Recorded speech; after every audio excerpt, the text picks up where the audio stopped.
Tonight on 2020. Workplace Confidential. Lessons from the Shark Tank. I'm a horrible employee. I'm the worst. No, they might be. Workers who've had it up to here. Well, there. There's 10-year-olds running around the school going, oh my God, it's the best thing ever. Mommy, can I have this? Can I have this? No. I don't regret it for a second. At all. Workers gone wild. And what about office romance? After you clock out, what goes on after the clothes come off? Is there sex in the office? Not right now. Coworkers with benefits and fired for going Gangnam Style. Even for wearing the wrong tie. Do you work for a boss hole? Plus, email nightmares. I said, oh God, Bill, you replied to all. Can I recall this email? Can I get it back? Don't reply all. Plus, think your drive to work is bad? What the is this guy doing, mother?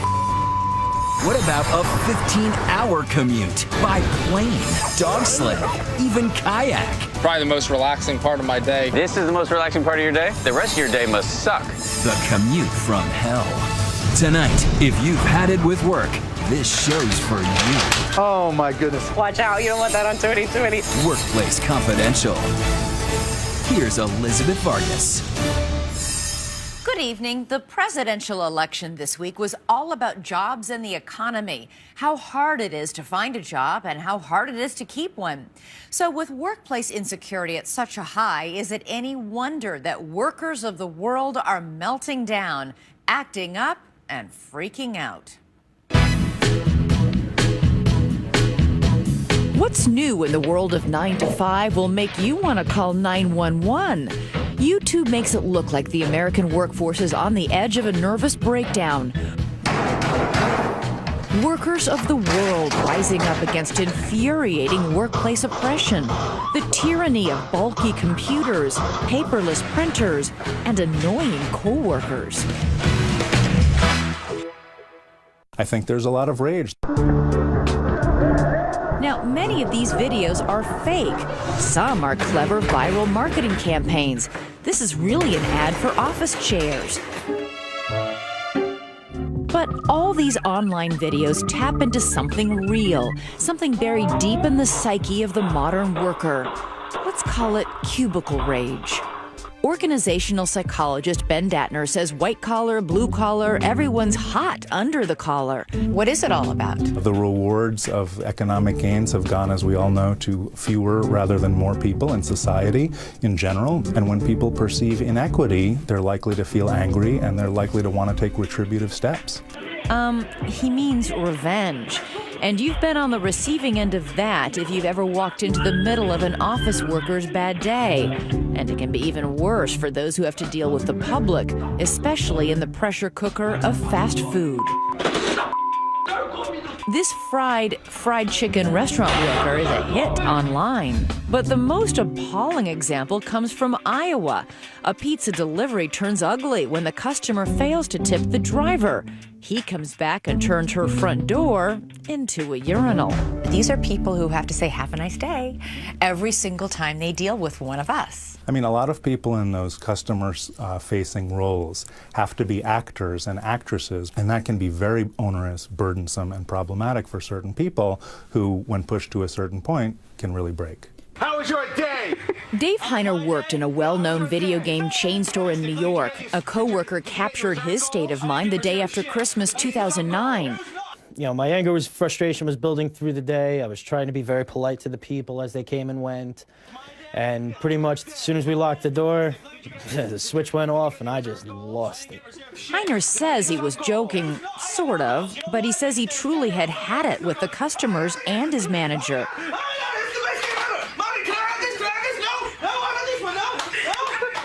I bottled it up all day, and finally my glass jar just shattered, and out it came. You know, and I don't regret it for a second. Heiner says that on-camera meltdown was nothing compared to what came soon after, when the boss wanted to write him up for slow sales. I said, I'm not signing this, and I've had enough of your company, and if you, at the end of the day, are going to fire me, I'm just going to quit and save myself the trouble. And I just built up with anger, and I was just ripped straight open. I pretty much just ripped my shirt in half. I was like, I'm done with your company. I ripped it straight down the middle, just boom. I said, this is what I think of you guys. Took it off. I said, you can take a job, shove it, threw it in his face, walked right out the door. And when it comes to some delivery men who are supposed to bring things to your door, everything is airmail. A delivery worker venting on YouTube that stress can lead to this kind of destruction. Eventually, I had to become that person. I had to become the person to just completely destroy stuff. Destruction and drama. It happens as easily in the boardroom as it does in the break room. Take it from one of the stars of the business reality show Shark Tank, billionaire Mark Cuban. I had a partner who was the exact opposite of me, which worked well 99% of the time. But there were times when we'd have close the door behind us sometimes and just have knockdown, drag-out, screaming matches because we disagreed about how to do business. But why is it that grown adults can act like children in the office? The workplace is a powerful social situation, so we come to react to each other as if we were pseudo-siblings, as if our boss was a pseudo-parent. The workplace can be a big happy family, or the workplace can be a big dysfunctional family. When your office is a classroom, it's inevitable that your colleagues are going to act like children, but sometimes it is the grown-up in the room with issues. Modesto High, California. The class, Algebra 2. The problem, anger management. I just saw you sitting there pulling it off. What's wrong with you? And the bad behavior isn't limited to all these videos on YouTube. According to one survey, 42% of people are exposed to yelling and verbal abuse on the job. 29% admit abusing their coworkers, and 10% say they've actually been exposed to physical violence. Look like somebody that slice your face up. Anger on the job can sneak up on you. One day, whammo. You going to jail? Like getting hit by a bus, or in this case, getting hit on the bus. This video cost a Cleveland bus driver his job. You'll see why. You want to be a man? I'm going to treat you like a man. The woman is okay, but that driver, he is so fired. But what will go down in history as the most classic I quit belongs to Steven Slater. Last time we spoke, you had just pulled the emergency chute, grabbed a few beers, and dropped the F-bomb on the intercom.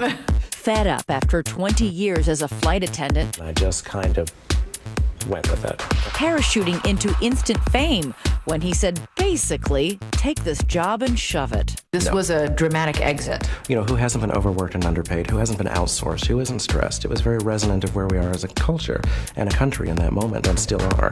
If you want to keep an eye on whether things are likely to improve, all you have to do is watch the unemployment rate.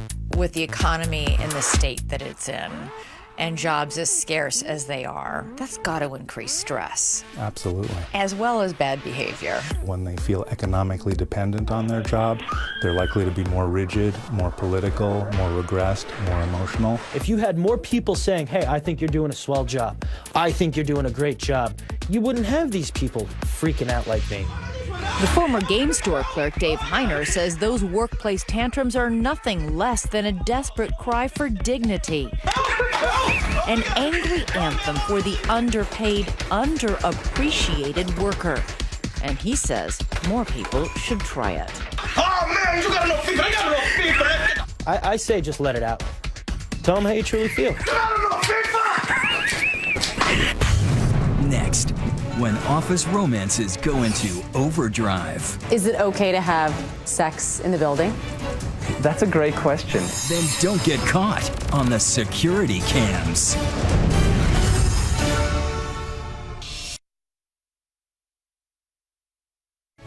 "2020 continues. Here's Amy Robach and coworkers with benefits. Another workday begins at TerraCycle in Trenton, New Jersey. The staff, mostly young and attractive, is committed to the main business here, innovative recycling. But then there's the side business. Is there sex in the office? Not right now. At TerraCycle, business and pleasure absolutely mixed. Do you see open flirting, like just like on a day-to-day basis? Everyone's friendly. Friendly and over-friendly? You could get a little bit of both. It would be hard to tell where exactly the line is. I mean, I wouldn't care if I, touched, hugged anyone at any time. There's no boundaries, really. Ammo, cover me! No boundaries for sure. There's so much inter-office action, this place needs a hookup flowchart. Just recently, someone on the executive team dated someone in the graphics department. Another person dated someone in accounts management. Meantime, another accounts person dated someone in graphics. Yet a third person dated the office manager. Meantime, someone in product design was dating an intern. It's obvious. Sex at work, or the romance at work happens. TerraCycle founder and CEO Tom Zaki has one golden rule on office trysts. You can hook up with each other if you want. Yes, be respectful of others, but there are no written guidelines. You just can't create policies for these things. When he started TerraCycle out of his dorm room 10 years ago, there were wild parties at the so-called intern house. It led to 2 known pregnancies. Check out the body painting. Today, as the company has matured, things may be somewhat tamer, but legends still abound. It's well known that this conference table has supported a lot more than fourth quarter estimates. Stacey, you were talking earlier about your friend. Someone I know had sex in the office. Someone you know really well. Somebody I know kind of well. What did your friend say it was like? Was there something extra fun about it? It was just kind of an opportunity that arose, and excuse the pun. Being the passionate person that she is. My friend took advantage of it. Is it okay to have sex in the building? That's a great question. Is it okay to have sex in the building? Well, seriously, Zaki says sex during business hours would be a no-no, which may be why no one has ever been caught on this office security camera. But we found countless examples online of offices where couples supposedly were. Security cam sex, people on the move, on the job. You really want this position, don't you? Sex at work is such a fantasy, there are plenty of porn sites devoted to it. But workplace romance need not be sordid, it can be sweet. And maybe nowhere does it fly higher than at Southwest Airlines. They don't call themselves the Love Airline for nothing. There are more than 1,200 married couples who both work here. Their pictures hang proudly in the company's Dallas headquarters. We are a love couple. One is Colleen and Kevin Russell. She's in finance, he's in cargo. Together, they're in love. I did something I've never done before. I asked him out over an email. And I sat at my desk holding my hand over the mouse, just thinking, can I do this? Can I do this? Is this okay? It was more than okay. 8 months later, they were married. Southwest is totally supportive of the love couples as long as the pair work in different departments and neither manages the other. Thankfully, we're at a company where it is okay to fall in love with who you fall in love with. But whether it's for a long time or just a good time, there are rules for office romance. If your career is important to you at that organization, then you have to think about how that might be impacted. Caitlin Friedman has written several guidebooks for women in the workplace. Her top 3 do's and don'ts. Number 1, do take it seriously. Workplace romance can have consequences for your reputation. It makes people uncomfortable. Even if they say they're okay with it, they're not. So number 2, don't have public displays of affection. Trust me, nobody wants to see it. Friedman says keeping the relationship quiet just makes you more professional, which leads to number 3, don't travel for business together. It can lead to troubling questions. Was this really business? Was this pleasure? You just don't want to go there. And that's all when the relationship is going well. 50% of marriages don't last, and dating couples split way more than that. And if life in Cubeland sitting beside a bitter ex isn't bad enough, that's nothing compared to a sexual harassment suit. Just ask Dove Charney, the CEO of clothing giant American Apparel and a notorious workplace Lothario. You've had relations with some of the people who work for you. Look, Isn't that inappropriate? Well, 57% of Americans meet their spouse at work, and it's perfectly normal and natural that love can take place within the context of the workplace. Charney sounds a bit like an older version of TerraCycle's Tom Zaki. The difference is he's rich enough for people to try to sue his pants off. This past spring, Charney was interviewed on Nightline after one of several lawsuits against him was settled out of court. Other cases are pending, though no allegations have been proven in court. All of those accusations are baseless and meritless. And what has happened? You know, high-profile people such as myself are often in the firing line of that kind of stuff. There are 14,000 sex harassment suits filed annually in the U.S. And in fact, back at TerraCycle, Tom Zaki says he's already been named in one of them. On top of that, he says he was once harassed himself by a customer who wanted more than his business. I've experienced all aspects of this personally. But overall, he remains optimistic. He's seen many more good romances than bad, and still thinks when Cupid visits TerraCycle, it's good for everyone. Happy employees mean a better work product, basically, at the end? I think happy employees equal higher profitability. And isn't that what every CEO is in the business of? Next, do you work for a horrible boss? I want you to fire the fat people. We can start with large Marge. Marge, can you come in here, please? No, Margie's not fat, she's pregnant. Then get in line with these people.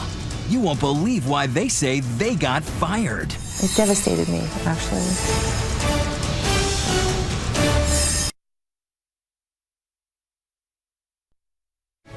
Workplace Confidential continues. Now with Cecilia Vega, and you're fired.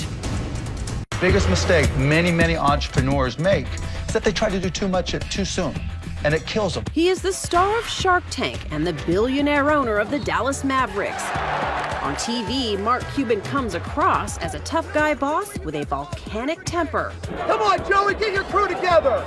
But in real life, when it comes to firing a worker, Cuban hates it. He says he's actually a pussycat with the pink slips. I'm actually a big baby when it comes to firing people. Would you rather be fired or do the firing? I'd rather, be the one getting fired than doing the firing. You take firing someone personally? Yeah, absolutely. I was the one who hired them, so it was my mistake. If only all bosses were as sympathetic as Cuban. Instead, we found case after case of workers like this. A Chicago car salesman canned after wearing a Green Bay Packers tie to work to celebrate his team crushing the Bears in the NFL playoffs. The bosses weren't in the celebrating mood. They thought that green and yellow tie would be bad for business. He said, forget about it. Just get out the showroom floor. You're fired. And I couldn't believe it. I was crying.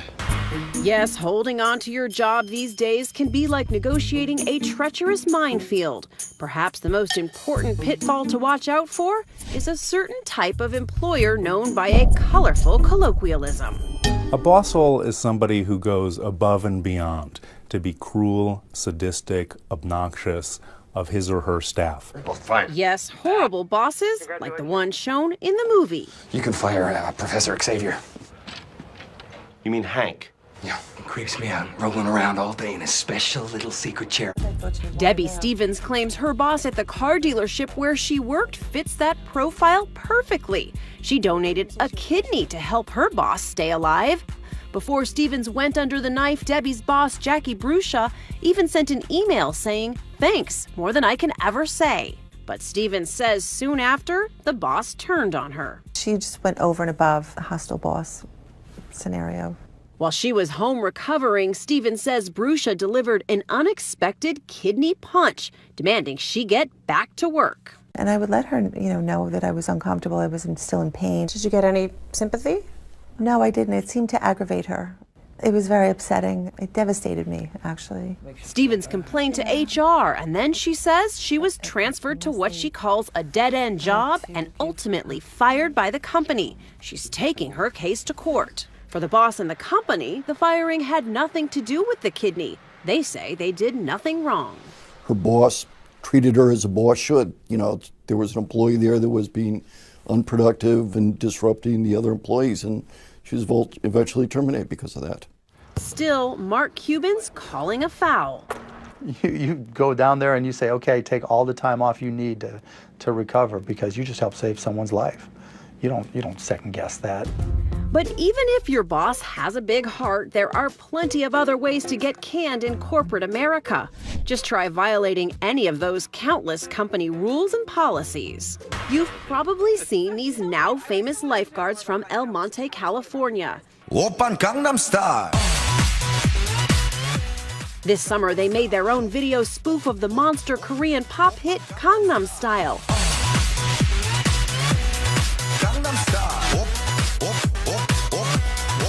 It became an internet sensation, getting over 2 million hits on YouTube. It was just pure fun. It was just a way for us to finish off the summer with fun. But the lifeguards had forgotten about those pesky rules, and they apparently violated a policy about using city facilities without permission.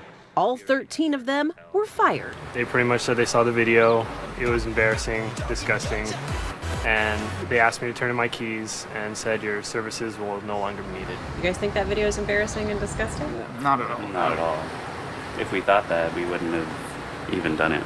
Would you fire someone like that? No, of course not, but that's called CYA. If you create an environment where there's absolutely zero discretion, that's the problem you're going to have. The firing sparked such a huge backlash that even Psy, the Korean pop star who created the Gangnam Style sensation, came to their defense.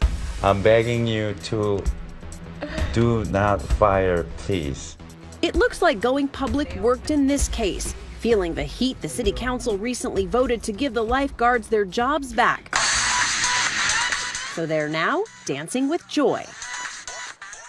Here's another hidden trap that can get you fired: your past. Apparently, there's no statute of limitations on past indiscretions. Take 37-year-old Tiffany Webb. She made headlines in New York when she was fired after a 12-year career as a high school guidance counselor. Her undoing? 20-year-old photos that showed up on the internet of her modeling lingerie and bikinis. But Tiffany has nothing on 58-year-old Yolanda Quesada of Milwaukee. Wells Fargo Bank lowered the boom on her when they discovered something that happened decades ago. A shoplifting incident involving Yolanda when she was just, get this, 18 years old.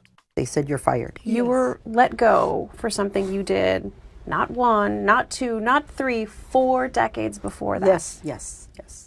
The firing devastated Yolanda, who was proud of her years of excellent service as a Wells Fargo customer service rep. This is not a Slackers banner you're holding up here. No, no.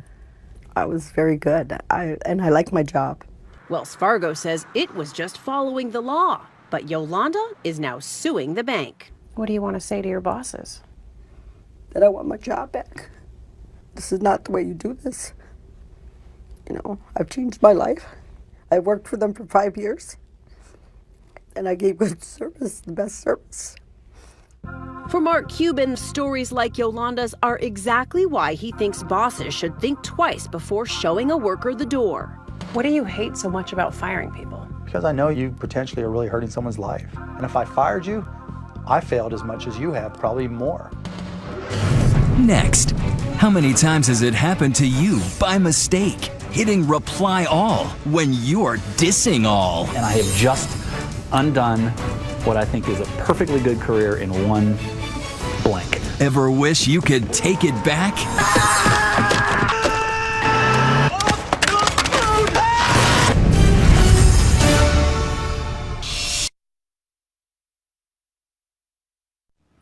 You've had that feeling before. You know you have. That sinking feeling in your stomach when you realize you've just made a disastrous email blunder, like sending your entire office a nasty note meant for your ex-boyfriend.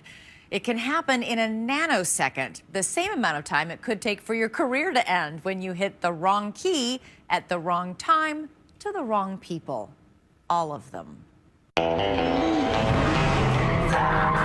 This tire commercial that ran during the Super Bowl in 2010 probably made you smile. But it made ad man Bill Cochran's career. It was huge. To have something on the biggest stage for advertising, it meant the world to me. I could try to be cool about it, but I wasn't. I completely lost my mind. The spot was called A Whale of a Tale. And now, Cochran has one of his own to tell. It began late in 2010 when Bill and his colleagues were asked to dream up another Super Bowl ad. Bill's boss sent out a mass email to 100 or so creatives, spelling out teams that would compete to come up with that one killer idea, like these ads. On something as juicy as a Super Bowl spot, it gets a little more cutthroat around here. I just saw that list and I was like, okay, we got to get fired up. This ex-athlete got fired up by putting others down. Writing to his creative partner, Cochran savaged many of their rivals for the gig, his office colleagues, all in ruthless, R-rated language. There are words you might say in a locker room about another team, and there are words you might say at a press conference. I used locker room words in this email. What kind of words are we talking about? I think I said, I'm sick of their so to speak. Kick their ass? Oh, yeah, that sounds like something I would say. This wasn't the most thought out email I've ever written in my life. When you clicked it, did you have any idea that you had done something wrong? No idea at all. I felt great. That feeling lasted until his colleague Wendy Mays called to tell him. I said, oh God, Bill, you sent that to all. You replied to all. Within moments, there was sort of, you could hear some cackles and prairie dogs and people popping up. 2 buttons, so close to each other, and Cochran had hit reply all. I just felt like the blood just drifted completely, just came out of my body. Is there something I can do? Is there a way I can I recall this email? Can I get it back? No, actually. There was sort of this look between the creatives, like, and then other emails started to show up. Bing, bing, bing. A lot of people started replying to all, back to his reply all, saying, you're an idiot. The most memorable and the most succinct was just a one-word email that just said, moron. I did another reply all that said something to the effect of, oops. You know, in the history of mistakes, oops has tended to not be a very useful word. Cochran was thinking about other words, like bye-bye. And I have just undone what I think is a perfectly good career in one blank.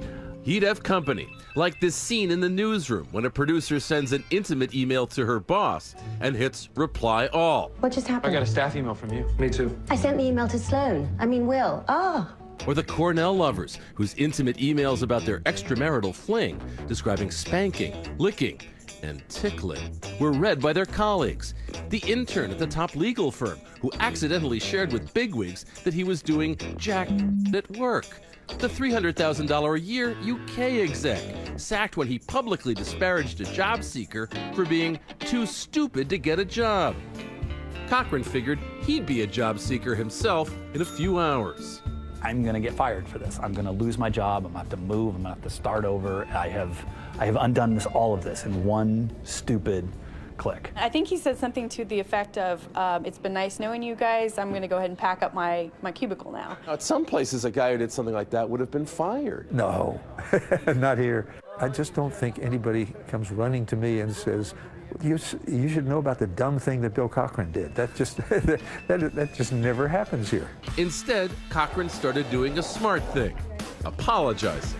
It starts with, I'm sorry, and then there's several other I'm sorries throughout, and then it probably ends with a sorry. And he came up with a new concept for that year's Super Bowl spot. Oh no. Rod, you hit reply all.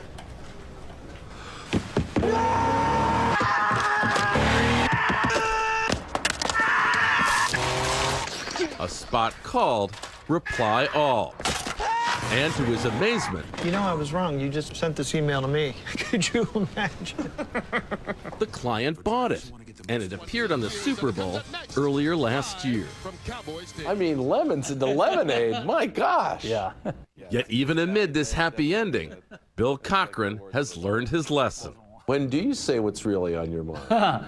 Just in person. Next, ever feel like doing this on your commute? Cut me off! When the road rules your life, just take to the river and kayak to work. Do you see yourself doing it? Let me just put this diplomatically. No.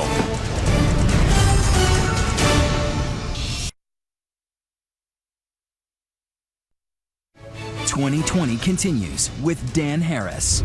Do you have the commute from hell? If you were handing out the prize for weirdest and wettest commute, Zach Schwitzky would have to get serious consideration. Probably the most relaxing part of my day. This is the most relaxing part of your day? The rest of your day must suck. Zach commutes by kayak, paddling from Hoboken, New Jersey, across the Hudson River to Manhattan.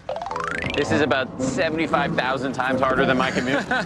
I went along with him one morning. Did you see yourself doing it? Let me just put this diplomatically. No. Which, as you will see in a moment, turned into a rather humbling experience. You ever get halfway across and think, I would much rather be in a cab right now? Some days. Before I show you my waterborne Waterloo, consider this visual evidence that Zach is not alone in the holy crap, that's a bizarre commute category. All right, Silver, let's go. We found video of an Alaskan gold miner who gets to work by dog sled. A woman in Florida who has to survive this dirt road in order to get afloat across a river. Even a zip line across a deep jungle valley in Colombia. As seen in the documentary Education in Faraway Places, the producers had hoped the film would convince the government to install a cable car, which didn't happen. And then in San Francisco, there's James Walbridge, an architect and an extreme example of a new breed known as the super commuter. Walbridge flies to work. Commuting on a plane doesn't make any sense. It's not efficient, it's not cost effective, but it's what I do. His commute begins in beautiful bucolic Nebraska. His wife Sarah and her son Matthew live in Lincoln. For family and medical reasons, they can't go to California, and James can't move to Nebraska full time. Thus, a 1,600-mile plane trip in one direction or another pretty much every week. You could say it's a commute from hell. That's what happens when you meet a good Midwest girl and you fall in love with her and you marry her. Back on the river with Zach Schwitzky, and things are not going well for me. There's Zach paddling along, and that tiny little dot back there in the distance, that's me.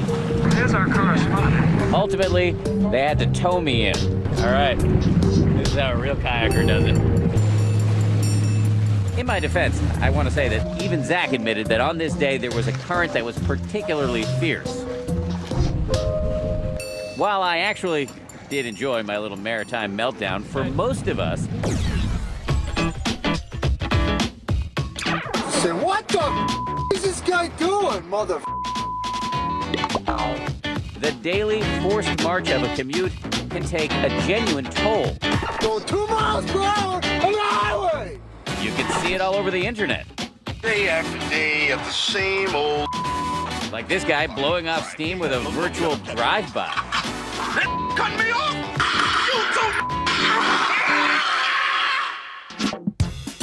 While the average commute is only 25 minutes... Oh boy, here we go. TV producer Walter Graff drives roughly 175 miles from Massachusetts to New York 3 to 5 times a week. That's roughly 3.5 hours each way, all to support his 2 children. I find driving very stressful. Do you find that the time in the car can be stressful for you? Of course it's stressful, and I can feel stress. And that stress can be truly toxic. Researchers have found commuting can lead to everything from high blood pressure to heart problems, from getting fat to getting divorced. Riding with Walter, it is clear he is feeling the pain. You worry that this is impacting your health? I know it is. It has to be. I always say that I would die for my kids. Sorry, I get emotional. It's like I am dying for my kids. And I would do it again. You love your kids a lot. Oh, nothing else. Experts say if your commute is killing you, your options are to move closer to your office, try to convince your boss to let you work flexible hours, or find a new mode of transportation. Obviously, kayaking is not going to work for everybody, especially once you learn that even when you get to the other side, all right, let's do this, you still have to drag the thing all the way to the office. It's funny to see people's reactions when you're dragging a 15-foot boat through the streets of Manhattan. Zach freely acknowledges his way is not for everybody, but he is a role model of sorts. Given that commuting is such a major part of our daily lives, your health and your sanity may depend on finding something that really does work for you. We're here? We made it. Nice. That said, I, for one, do not recommend kayaking. That completes the most ridiculous commute of my life. Next, hiring, firing, and the dirty little secrets of the HR office. They're definitely dirty. They're not always so little. What they see in the photos on your desk, even what's in your car. And that could cost you the job. That will cost you the job.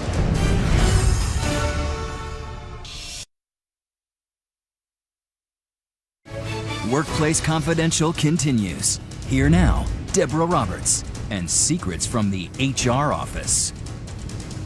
So why don't you describe yourself, Mr. Dupree? I'm not a workhorse. If you're looking for a Clydesdale, I'm probably not your man. Incidentally, what's your policy on Columbus Day? We work. Really? Between you, me, and Dupree, most of us know the wrong things to say in a job interview. My resume. But in her book, Corporate Confidential, former company hatchet woman Cynthia Shapiro reveals that what you don't know could not only prevent you from getting hired, but could get you fired. You are essentially giving all those dirty little secrets that HR does not want us to know. They're definitely dirty. They're not always so little.